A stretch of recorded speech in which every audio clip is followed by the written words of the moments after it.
نتوكل عليه ونعوذ بالله من شرور أنفسنا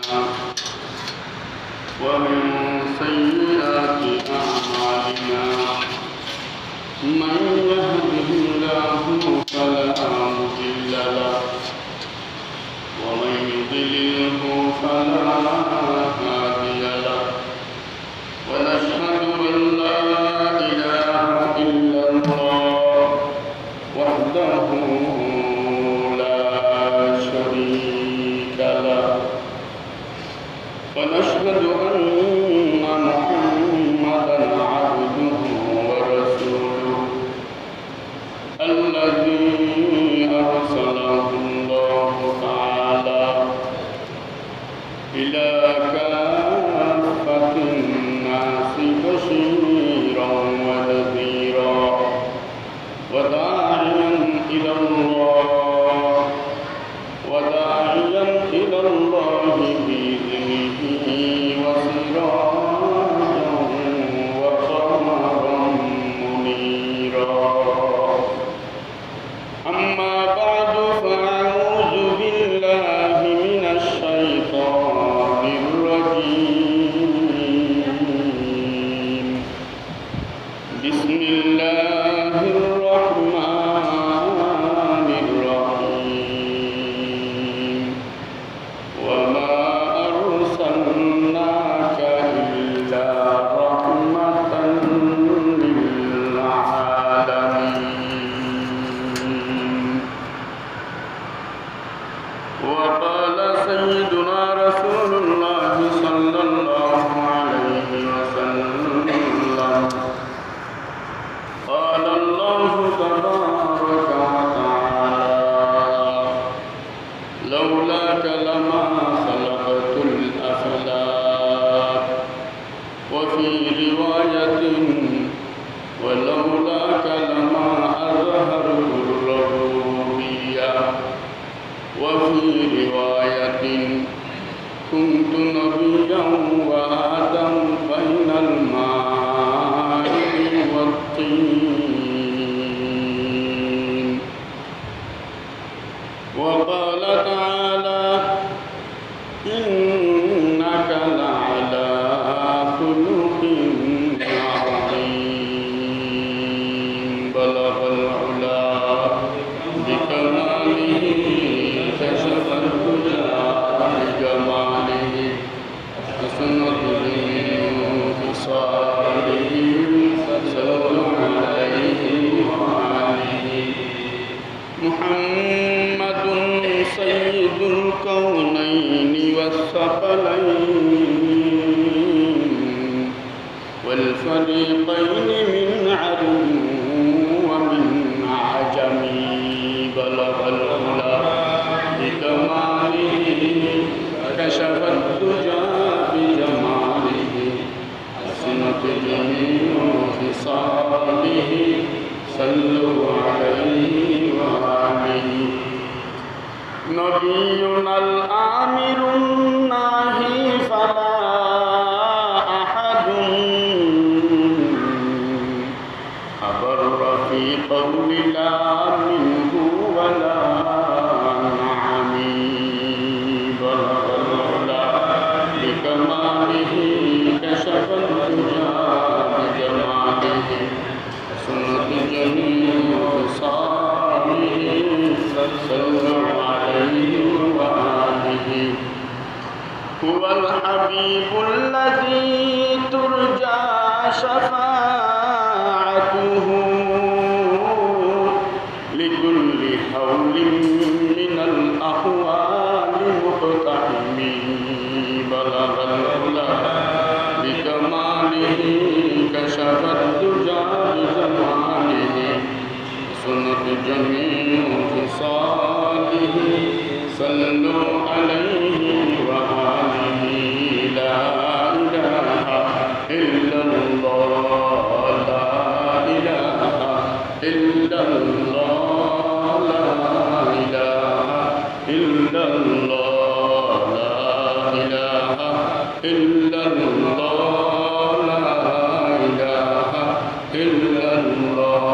লা ইলাহা ইল্লাল্লাহ মুহাম্মাদুর রাসূলুল্লাহ সাল্লাল্লাহু আলাইহি ওয়াসাল্লাম।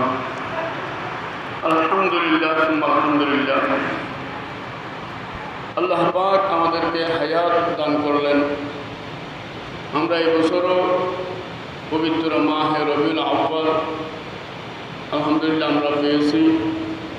এটা এমন এক গুরুত্বপূর্ণ মাস, যে মাস বিশ্ব মানবতার পুনরায় জন্মের মাস। সাইয়েদনা আদম আলাইহিস সালামের মাধ্যমে রব্বুল আলামিন এই পৃথিবীকে পুনর্বাসন করেছেন।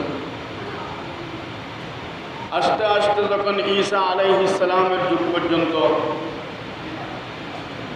উনি যখন ওনাকে আল্লাহ আসমানের মধ্যে উঠাইয়া নিলেন, এরপর দীর্ঘ এক সময় আসমানি এলেমওয়ালা মানুষ দুনিয়াতে না থাকার কারণে দাওয়াতের জিম্মাদার আম্বিয়া আলাইহিমুস সালামগণের শূন্যতার কারণে আল্লাহু আকবার পৃথিবী এটা একেবারে অন্ধকার আচ্ছন্ন হয়ে গিয়েছিল। পৃথিবীর মধ্যে আলো বলতে কিছু ছিল না, হেদায়েত বলতে কিছু ছিল না, সঠিক আর সত্য বলতে কিছু ছিল না। মিথ্যাকে মিথ্যা ভরে গিয়েছিল মানুষ, অন্ধকার আচ্ছন্ন হয়ে গিয়েছিল পৃথিবী। আল্লাহু আকবার, এই পৃথিবীর মানুষ আর চার পায়ের জানোয়ারের মধ্যে কোনো পার্থক্য ছিল না, কোনো ব্যবধান ছিল না। ওই অন্ধকারময় যুগে, আইয়ামে জাহেলিয়তে, অজ্ঞতার যুগে, বর্বরতার যুগে, যে সময় মানুষ আল্লাহর ঘর খানায়ে কাবাকে উলঙ্গ অবস্থায় তওয়াফ করত, যে সময়ের মানুষ আল্লাহর ঘর খানায়ে কাবার ভিতরে 360টি মূর্তি ঢুকাইয়াছিল, যে সময়ের মানুষ এক বাড়ির পানি, এক বিড়ার পানি আর বিড়াই কেন বেছে, এটাকে নিয়ে আপনার মারামারি আর খুনাখুনি, আপনার ছেলেরা ছেলেদেরকে নাতিদেরকে হুকুম করে যাইতো, অমুক থেকে আমি বদলার প্রতিশোধ দিতে পারি নাই, তুমি নিবা। সেই অন্ধকারাচ্ছন্ন যুগে, সেই আপনার বর্বরতার যুগে, যখন পৃথিবীতে হেদায়েতের আলো ছিল না, যখন পৃথিবী পুরাটা শিরিক আর বেদাতে ভরে গিয়েছিল, মানুষ মানবতা হেরে পশুর চেয়ে নিম্নস্থানে চলে গিয়েছিল, ওই অন্ধকারাচ্ছন্ন মানবতাহীন পৃথিবীকে আল্লাহ রাব্বুল আলামিন মানব বানাবার জন্য, মানবতার দিশারি, মুক্তির দিশারি রহমতুল লিল আলামিনকে এই রবিউল আউয়াল মাসের মধ্যে আমাদের মাঝে প্রেরণ করেছেন। সুবহানাল্লাহ। তো ওনাকে কি দিয়ে প্রেরণ করেছেন? বলে যে অন্ধকার যদি কেউ দূর করতে চায়, গুলি করলে অন্ধকার দূর হয় না। অন্ধকার কক্ষের ভিতরে যদি কেউ মারামারি করে, অন্ধকারকে পিঠায়, অন্ধকার চলে যায় না। অন্ধকার রুমে গিয়ে কেউ যদি গালাগালি করে, অন্ধকার দূরীভূত হবে না। অন্ধকার ওই রুমে গিয়ে যদি কেউ আপনার বুম মারে, তারপরেও অন্ধকার দূর হবে না। বলে যে ওই অন্ধকার দূর করার জন্য একটা মাচিস লাগবে, একটা আলু, একটা মোমবাতি জ্বালাইতে হবে, একটা আপনার লাইট জ্বালাইতে হবে। অন্ধকার কখন যে চলে গেছে কেউ বুঝতেই পারবে না। আল্লাহ রাব্বুল আলামিন সেই আলোক বর্তিকা মুহাম্মদুর রাসূলুল্লাহ সাল্লাল্লাহু আলাইহি ওয়াসাল্লামকে আল কুরআনুল কারীম এবং কোরআনের বিধান দিয়া রহমত হিসাবে, দয়া পরবশ হিসাবে আল্লাহ তাআলা এই মাসের মধ্যে পাঠাইয়া আস্তে আস্তে ওই অন্ধকারকে আলো দিয়ে তিনি ভরিয়ে দিয়েছেন। সুবহানাল্লাহ। আল্লাহ রাব্বুল আলামিন ঘোষণা দিয়েছেন, ওয়ামা আরসালনাকা ইল্লা রাহমাতাল লিল আলামিন। বলে যে নবী, আমি আপনাকে উভয় জাহানের জন্য, সমস্ত সৃষ্টিরাজির জন্য রহমত হিসাবে, দয়া হিসাবে পাঠাইয়েছি। সুবহানাল্লাহ। উনি যেমন মানুষের জন্য রহমত ছিলেন, সমস্ত পশু পাখির জন্যও তিনি রহমত ছিলেন। আপনারা হাজারো ঘটনা জানেন, হুজুররা শুনে আছেন, উনি হার শ্রেণীর মানুষের জন্য রহমত ছিলেন, দয়া ছিলেন। আর এই মাসে ওনাকে আল্লাহ তাআলা পাঠাইয়াছেন। এই জন্য ওনার জীবনী শুনব, সেখান থেকে যেগুলো আমলের যোগ্য সেগুলো আমল করব, যেগুলো শোনার মাধ্যমে ঈমান বাড়বে সেগুলোর মাধ্যমে ঈমান বাড়াবো। আল্লাহ রাব্বুল আলামিন হাদিসে কুরসির মধ্যে বলেন, আসলে এই পৃথিবীটা সৃষ্টি আমি মওলা করেছি, 18,000 মখলুক সৃষ্টি করেছি, জান্নাত জাহান্নাম সৃষ্টি করেছি। এসব কিছুর মূল উদ্দেশ্য, মূল টার্গেট আমার হাবিব মুহাম্মদ সাল্লাল্লাহু আলাইহি ওয়াসাল্লাম, উনি হলেন উসিলা। হাদিসে কুরসির মধ্যে আছে, ওয়ালাউলা কালামা খালাকাতুল আফলাক, আমি আল্লাহ যদি ওগো বিশ্বনবী আপনাকে সৃষ্টি না করতাম, না বানাইতাম, তাহলে আমি আল্লাহ কোন গ্রহ নক্ষত্র, এই ভূমণ্ডল, পৃথিবী আরো যত আছে কিছুই আমি আল্লাহ কিন্তু সৃষ্টি করতাম না। আরেক হাদিস শরীফের মধ্যে আছে, আমি মওলা আমার খুদায়িত্বকে, আমার রবুবিয়তকে, আমার কুদরতকে আমি প্রকাশ করতে চাইলাম, জাহের করতে চাইলাম। আর জাহের করার জন্যই আমি আপনাকে বানাইছি। আপনাকে না বানাইলে আমি আমার খুদায়িত্ব, আমার রবুবিয়ত, আমার কুদরত সেটাও প্রকাশ করতাম না। ওয়ালাউলা কালামা আযহারতুর রবুবিয়্যাহ, হাদিসে কুদসিতে আল্লাহ তাআলা বলেন, আমি যদি আপনাকে না বানাইতাম তাহলে আমি আল্লাহর রবুবিয়ত, আমি আল্লাহর খুদায়িত্ব, আমি যে একজন পাওয়ারফুল স্রষ্টা আছে এটা কিন্তু প্রকাশ হতো না, প্রকাশ করতাম না। আপনার উসিলাই প্রকাশ করেছি। তাহলে ওই নবী তো আসলে একেবারে সকল নবীদের শেষের যুগে। তো ওই নবীকে কখন বানাইলেন? বলো যে ওই নবীকে তো আমি সকলের পূর্বে বানাইছি। সুবহানাল্লাহ। এজন্য হাদিসে পাকের মধ্যে আছে, قال سيدنا رسول الله صلى الله عليه وسلم كنت نبيا وآدم بين الماء والطين, আমি তো ওই সময় থেকে নবী যেই সময় আদম আলাইহিস সালামকে বানায়নি। আদম আলাইহিস সালাম এখনো মাটির ভিতরে, ফানিয়ার মাটির মধ্যে। আদম আলাইহিস সালামের বডি এখন আল্লাহ জান্নাতে এখনো বানায় নাই। বাপ আদমকে বানাবার অনেক আগে থেকে আমি নবী।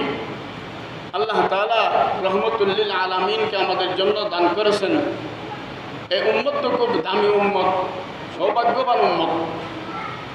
কারণ আদম আলাইহিস সালাম থেকে নিয়ে আমাদের নবীর পূর্বে পর্যন্ত যত নবী রাসূল গেছেন, যত পৃথিবীর মখলুক গেছেন, যত জিন ইনসান গেছেন, সকলের জন্য তিনি রহমত ছিলেন। আত্মপ্রকাশ করেছেন আল্লাহর হুকুমে একেবারে সকলের শেষে। আসলে নিয়ম হলো এটাই, বাস্তবতা এটাই। পোস্টারের মধ্যে প্রধান বক্তার নাম আগে থাকে, কিন্তু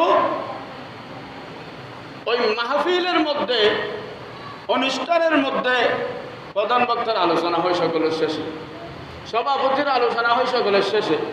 পোস্টারে সভাপতির নাম 1 নম্বরে থাকে, কিন্তু সভাপতির সময় হয় রাতের 12টা-1টার দিকে, একেবারে শেষে। কোথায় সকাল 8টা থেকে মাহফিল শুরু হয়েছে, বক্তারা ওয়াজ করতেছে আর করতেছে, একেবারে শেষে ওই যার নাম আগে লেখা হয়েছে তাকে সময় দেওয়া হয়। ওনার বক্তব্যের পর আর কোনো বক্তব্য থাকে না।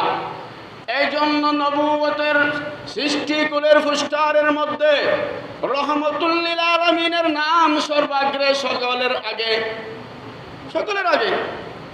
কিন্তু আল্লাহ রাব্বুল আলামিন দুনিয়ার জমিনে প্রেরণ করলেন সকলের শেষে, কারণ উনি তো সভাপতি, উনি তো প্রধান বক্তা। আর নিয়মটাই হলো প্রধান বক্তার সময় হবে সকলের শেষে, ওনার শেষে আর কারো বক্তব্য থাকে না, ওনার পরে আর কারো নবুয়ত থাকে না। এই জন্য নবীকে মানতে হবে খতমে নবুয়তের ইয়াকিনি বিশ্বাসের সাথে। বর্তমানেও কিছু এই যুগেও কুলাঙ্গার আছে, কপাল ফুরা আছে। খতমে নবুবতকে না মানার কারণে আজকে তারা ইসলামের বা মুসলমানের কেউ দাবি করলেও কোরআন ও হাদিসের আলোকে তারা মুসলমানের কেউ নয়। এজন্য গোলাম আহমদ কাদিয়ানির অনুসারীরা ইসলামের মুসলমানদের কেউ নয়, এরা দুশ্মন। এদের জন্য মক্কা মদিনা যাওয়া হারাম। কিন্তু করব কি, পৃথিবীর বিভিন্ন দেশে রাষ্ট্রীয়ভাবে তাদেরকে অমুসলিম ঘোষণা দেওয়া হলেও খুব বড় দুঃখের বিষয়, পরিতাপের বিষয়, মুসলমানের এই বাংলার জমিনে এখনো পর্যন্ত রাষ্ট্রীয়ভাবে কাদিয়ানীদেরকে অমুসলমান ঘোষণা করা হয় নাই। তারা এখনো পশ্চিমা ইহুদি খ্রিস্টানদের দালালিয়ার এজেন্ডা বাস্তবায়ন করার জন্য মরিয়া পড়িয়াছে। তো বলতেছিলাম, আল্লাহ তাআলা ঘোষণা দিয়েছেন, ওয়ামা আরসালনাকা ইল্লা রাহমাতাল লিল আলামিন। আমি আল্লাহ আপনাকে কুল কায়নাতের জন্য দয়া মায়া হিসাবে, রহমত হিসাবে পাঠাইছি। ইনসানের জন্য যেমন রহমত, জিন্নাতের জন্য রহমত, মুসলমানের জন্য যেমন রহমত, কাফেরদের জন্য রহমত। শুধু মানুষ আর মানব দানব নয়, কুল মখলুকাতের জন্য রহমত। আপনারা ঘটনা জানেন, হাদিস শরীফের মধ্যে আছে, আল্লাহর হাবিব কোথাও যাইতেছিলেন, রাস্তার ধারে দেখতেছে একটা হরিণ, মা হরিণ বেঁধে রাখছে।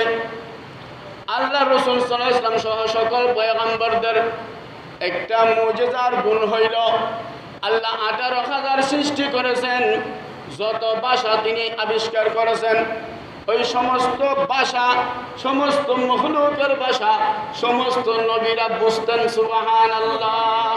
পৃথিবীতে যত ভাষা হতে পারে সকল ভাষা সমস্ত নবীরা বুঝতেন। ওই হরিণের ভাষা বুঝেন নবী। সালাম দিছেন, হুজুর জিজ্ঞেস করলেন, তুমি এখানে বাঁধা কেন? বলে যে হুজুর, আমাকে এক ইহুদি অ্যারেস্ট করেছে, বেঁধে ফেলেছে, ধরে ফেলেছে। তো আমি আপনার কাছে একটা আর্জি পেশ করি, বিচার দিই, একটু সুপারিশ করেন। আমার কয়েকটা বাচ্চা আছে পাহাড়ের মধ্যে, আমার বাচ্চারা দুধ খাবে, আমার দুধের টনটন করতেছে। তো হুজুর বলে, আমি যদি তোমাকে ছেড়ে দিই তো ইহুদি তো আমাকে গালিগালাজ করবে, আমার সাথে বিয়াদবি করবে, এটা কি তুমি চাও? বলে যে না হুজুর, আমি এটা চাই না। কিন্তু আপনি একটা কাজ করতে পারেন, সামান্য সময় একটু যদি আপনি এখানে অপেক্ষা করেন, আর আমি আমার বাচ্চাদেরকে দুধ পান করে চলে আসবো। হুজুর ওয়াদা দিলাম। আর রহমতুল লিল আলামিন হরিণের রসিগলা থেকে ছেড়ে দিল, যাও তুমি বাচ্চার কাছে। হরিণ চলে গেছে, রসি হাতে নিয়ে আল্লাহর হাবিব দাঁড়ানো, ইহুদি চলাস। ইহুদি আসে বলতেছে, কিরে এখানে তো বাঁধা ছিল হরিণ, এখন মানুষ কেন? বলে তো আপনি কে? বলে তো আমার নাম মোহাম্মদ, আব্বার নাম আবদুল্লাহ, দাদার নাম আব্দুল মুত্তালিব। বলে তো ও আচ্ছা, আপনি ওই যিনি নবী দাবি করতেছেন তিনি? তো আমার হরিণের কি খবর? হরিণ নেই কেন এখানে? এখানে একটা মশলা হলো, কারো নাম বলার সময় বাবা আর দাদা সহ বলা সুন্নত, যেন দ্বিতীয়বার তৃতীয়বার প্রশ্ন করতে না হয়। যে কোনো কারো কাছে আপনি যদি এই তিনটা নাম একসাথে বলেন, আমার মনে হয় খুব দ্রুত আপনাকে চিনে ফেলবে। আপনার নাম বললেন, বাবার নাম বললেন, দাদার নাম বললেন, তাহলে না চিনের কি আছে? বুড়া হলেও চিনবে, ছোট হলেও চিনবে, অনেকেই চিনবে, প্রায় চিনবে। এই জন্য এটা সুন্নত। আল্লাহর হাবিব বললেন, ইহুদি ভাই, হরিণ তার বাচ্চা আছে, বাচ্চাদের কষ্টে সে কষ্ট পাইতেছিল, সে দুধ পান করাইয়া তার ছেলেদের, তার বাচ্চাদেরকে এখানে চলে আসবে। অট্ট হাসি দিয়ে ইহুদি বলে, আসলেই তো আপনার এলাকার লোকেরা, কুরাইশের কাফেরেরা আপনাকে পাগল বলে, সত্যিই তো পাগল আপনি। নাউজুবিল্লাহ। নবীজি বলেন, এখানে পাগলের কি কথা বললাম? বলে যে আপনি যে বলছেন বনের হরিণ ছেড়ে দিয়েছেন আর চলে আসবে, এটা পাগলামি কথা না। এই কথাগুলো বলতেছিল, আর দেখতেছে হরিণী তার দুইটা বাচ্চাকে নিয়ে আসতেছে। নবী বললেন, ইহুদি রে, আর বাড়াবাড়ি করিস না, দেখ দেখ ওইদিকে দেখ। বলে তো হরিণ তো আসতেছে। কাছে আসার পর হরিণী সালাম দিল, বাচ্চারা সালাম দিল। বলে যে তোমার বাচ্চাদেরকে কেন নিয়ে আসছো? ইহুদি তো তোমার বাচ্চাদেরকেও নিয়ে যাবে। বলে যে আমি বাচ্চাদেরকে অনেক বুঝাইয়াছি, বনের মধ্যে রাখতে চাইছিলাম, কিন্তু তারা আপনাকে এখানে জামিন বানিয়ে গেছে। খবর শোনার পর আমার ছেলেরা বলে যতক্ষণ পর্যন্ত রহমতুল লিল আলামিনকে মুক্তি করা নাই মা, ততক্ষণ তোমার দুধ আমাদের জন্য হারাম। আমরা দুধ খাইব, এখানে আরামে নাচবো। রহমতুল লিল আলামিনকে ইহুদি বেইজ্জত করবে, এটা সহ্য করতে পারবো না। দুধ খাওয়া লাগলে ওই নবীর সামনে গিয়ে তারপরে দুধ খাবো। চলো, দুধ এখন পান করবো না, নবীকে আগে মুক্ত করো। এই জন্য হুজুর 5 মিনিটও লাগলো না, আমার বাচ্চারা আমার সাথে আপনার দরবারে চলে আসছে। এই কথাগুলো শোনার পর, দেখার পর আল্লাহ ইহুদির দিলের মধ্যে দয়া ডালি দিছে।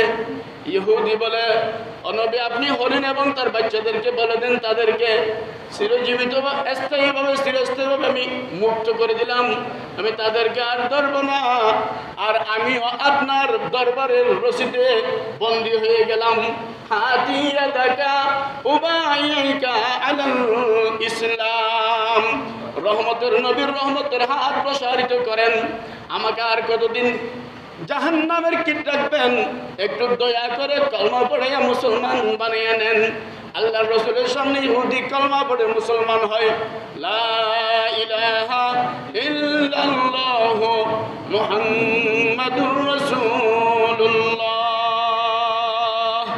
মুহাম্মাদুন সাইয়্যিদুল কাউনাইনি ওয়াস সাকালাইন মুহাম্মাদুন সাইয়্যিদুল কাউনাইনি ওয়াস সাকালাইন ওয়াল ফারিকাইন মিন আরবি ওয়া মিন আজামি নবিয়ুনাল আমিরুন নাহি ফালা আহাদুন আবরা ফি কওলি লা মিনহু ওয়ালা নাআমি হুয়াল হাবিবুল্লাযী তুরজা শাফাআতুহু লিকুল্লি হাওলিন মিনাল আহওয়ালি মুকতাহিমি ওয়া মা আরসালনাকা ইল্লা রাহমাতাল লিল আলামিন। আল্লাহ তাআলা যে বলেছেন আমার হাবিবকে আমি প্রেরণ করেছি কুল কায়নাতের সমস্ত সৃষ্টির উভয় জাহানের সব কিছুর জন্য রহমত আর দয়া হিসাবে একটা হরিণ এবং তার বাচ্চার জন্য নবীজির রহমত হয়েছে কিনা? হয়েছে, সকলের জন্য রহমত। বলে যে নবী তো মহিলাদের জন্য বহুত বড় রহমত হয়েছে। যুগটাই ছিল তো এমন যে সময় আল্লাহু আকবার, আজকে যারা আবু জাহেল উতবা সাহেবের উত্তরসূরি পশ্চিমা গোষ্ঠী ইহুদি খ্রিস্টান নারী মুক্তি নামে মানুষকে ধোঁকা দিতেছে, নারীদেরকে নিয়ে সেবা সংস্থার কার্যক্রম পরিচালনা করতেছে। আপনি বিভিন্ন নন গভর্নমেন্ট অর্গানাইজেশন যেগুলো পশ্চিমা গোষ্ঠীর আছে,